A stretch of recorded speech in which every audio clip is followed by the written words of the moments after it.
Badung, polemik antara Wayan Sukayasa dengan pihak RS Windu Husada terjadi pada hari Minggu, 12 Mei 2024. Kejadian ini berawal dari anak Wayan Sukayasa, Pasek Nimade Selci Kesuma, 14 tahun, yang masuk UGD di RS Windu Husada yang terletak di Jalan Raya Mambal nomor 17, Kabupaten Badung.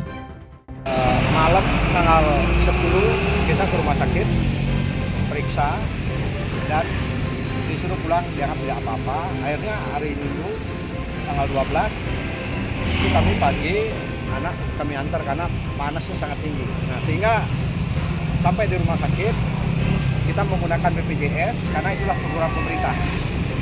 Jadi ketika saya menggunakan BPJS anak saya itu sampai jam 11 siang belum tertangani. Nah, akhirnya indikasi anak saya masa gede Peba yang laki itu berniat untuk melakukan tindakan ke umum kelas 1. Nah, di saat melakukan tindakan umum kelas 1 itu, disitulah disodorkan estimasi yang nilainya 7,3 juta dengan penandatanganan DP 30%. Ketika anak saya mau menandatangan DP tidak diizinkan. Karena apa? Karena dianggap belum membayar. Jadi disitulah anak saya kembali mundur dan menelpon saya. Kebetulan saya ada di luaran. Hingga jam 1 saya baru nyampe di rumah sakit. Akhirnya saya bayar DP tersebut dengan catatan berdiskusi masalah SOP daripada rumah sakit. Ternyata saya tanya CS-nya adalah ini perintah SOP rumah sakit.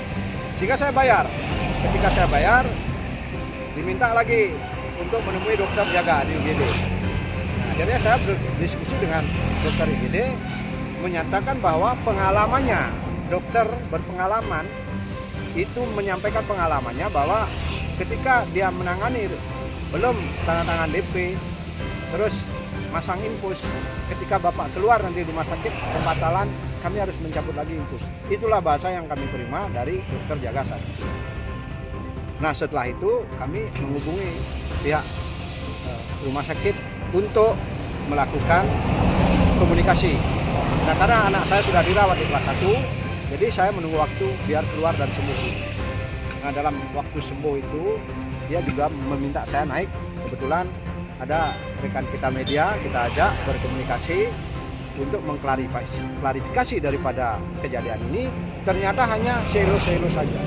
Jadi yang saya harapkan dalam klarifikasi adalah kerjasama dalam buat pernyataan dengan tertulis dan bermasalah. Itu yang tidak terjadi, sehingga saya menunggu klarifikasi seminggu lagi. Ketika seminggu lagi kita diundang lagi, saya datang. Ternyata klarifikasi sama, selo-selo itu aja. Akhirnya 2 minggunya lagi dia hadir ke kantor kami. Saya kira klarifikasi akan selesai membuat pernyataan dan bekerja sama dalam pernyataan penyelesaian itu. Ternyata tidak, hanya selo juga. Akhirnya saya Senin kemarin di WA bahwa dia tidak bisa melakukan kerjasama.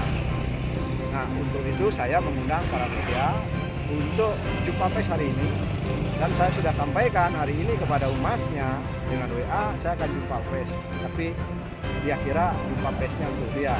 Nah, hari inilah saya melakukan jumpa pers dengan catatan saya anggap rumah sakit ini sudah melanggar satu Undang-Undang Dasar 45 pasal 34 fakir miskin dan anak terlantar dibiayai oleh negara dan dibiayai oleh negara. Yang kedua, peraturan Kementerian Kesehatan mengutamakan orang itu adalah kesehatan dan keselamatan daripada masyarakat. Yang ketiga adalah sesuai dengan jurisprudensi rumah sakit dengan beritanya sudah beredar, yaitu dengan Undang-Undang 2009 pasal nomor 36 pasal 32. Itu jelas bahwa tidak boleh orang itu menggunakan DP dalam menangani pasien yang sakit, baik itu darurat ataupun tidak.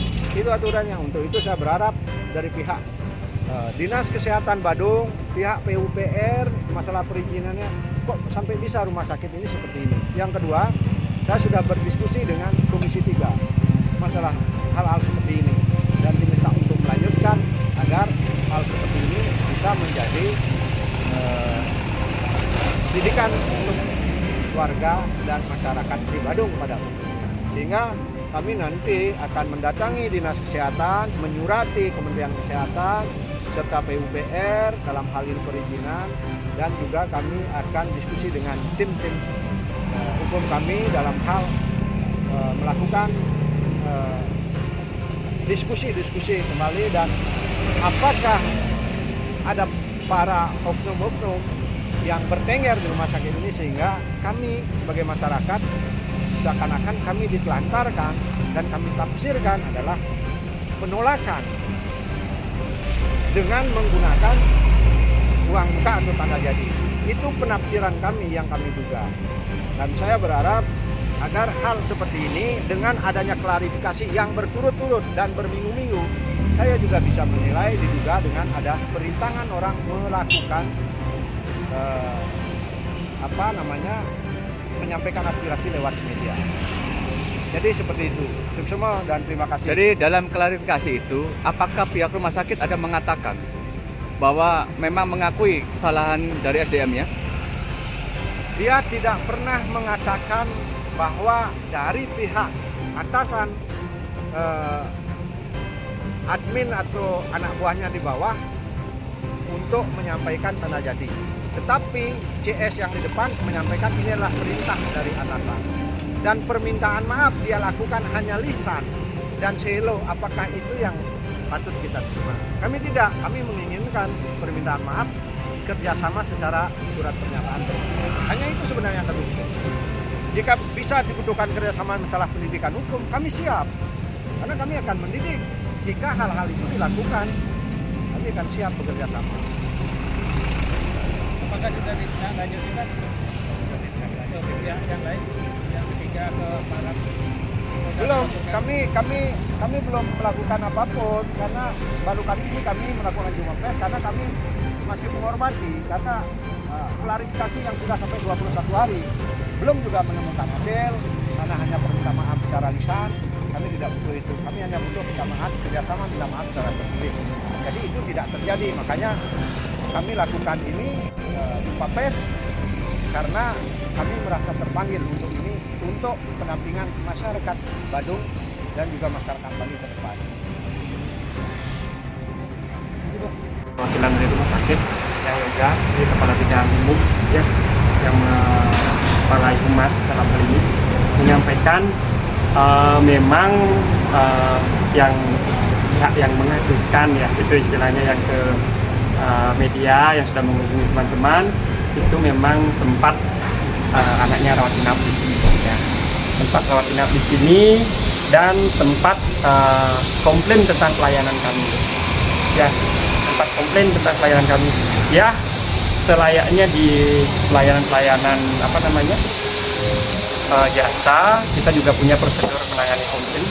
Sudah kita tangani komplainnya, sudah kita temui yang bersangkutan ya, sudah kita temui yang bersangkutan, kita tangani komplainnya, kita handling seperti prosedur yang sudah ada di kita.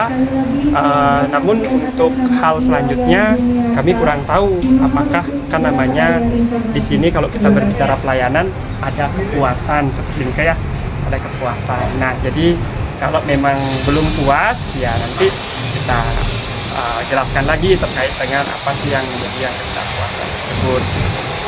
Itu sih yang bisa saya sampaikan karena pada intinya beliau sempat mengajukan komplain, kita selaku pelayan tetap melakukan handling komplain sesuai dengan prosedur. Tapi yang namanya masyarakat tidak puasan itu pasti tetap ada dari proses pelayanan. Kalaupun itu, ya itu menjadi tanggung jawab kami untuk selalu berbenah meningkatkan kepuasan pelanggan. Itu aja dari kami. Artinya 30% dari penanganan di umum itu bagian dari kebijakan di sini ya? Kalau untuk itu sebenarnya administratif yang lumrah Pak, karena konsepnya pasien yang sudah melewati fase emergensi ya, fase emergensi itu administrasi bisa berjalan. Jadi pasien ditangani, administrasi berjalan seperti itu. Jadi prosedur itu kan? Ya, menjadi prosedur memang administrasi itu tetap di mana-mana tetap akan jadi prosedur administrasi ya. Jadi tetap berjalan, pasien tetap ditangani, tapi administrasi tetap ditangani. Saya yakin juga di mana-mana seperti itu pelayanan. Apakah sudah ketemu dengan yang mengkomplain? Oh, kan saya sudah bilang tadi ya, karena memang sudah kita punya prosedur handling komplain. Ya, jadi sudah kita sampaikan, kita sudah handle komplainnya dan lain sebagainya. Seperti itu. Artinya berarti persoalan belum selesai tadi Pak? Nah, kalau untuk selesai dan kurang tidak selesai kan ini adalah masalah seperti yang saya bilang, puas atau tidak puas. Kan ini pelayanan, Pak. Ya, puas atau tidak puas seperti itu. Hanya kewajiban kami selaku pelayan, apalagi pelayan publik yang ada di daerah Badung ini, memberikan kepuasan harapan kami. Namun ketika tidak ada yang tidak puas, kita wajib menerima masukan-masukannya. Kita sudah terima dengan nasihat kita sudah sampaikan. Menurut yang Bapak yang penggugat itu, menurut beliau tidak puas karena waktu itu ketika belum bayar 30% itu penanganan terhadap anaknya itu tidak dilakukan. Oh, itu kalau saya klarifikasi, kalau saya cerita itu akan panjang. Yang jelas itu sudah saya jelaskan langsung di hari itu dan besoknya apa sih yang sebenarnya terjadi, administrasi apa yang harus dilengkapi dan bagaimana tindakan kita di pelayanan itu juga sudah kita jelaskan langsung ke keluarga pasien. Ya, katanya ini kan ada tertulis dari rumah sakit. Gimana Pak? Tertulis belum Permintaan maaf sih. permintaan maaf tertulis. Iya. Ya, kalau pada dasarnya permintaan maaf tertulis, karena di sini kan kita bukan berbicara salah benar ya. Ini berbicara adalah kepuasan, ya kepuasan pelanggan. Dan yang komplain kita sudah sampaikan. Terima kasih Pak Yoga. Ya. Siap, Bapak.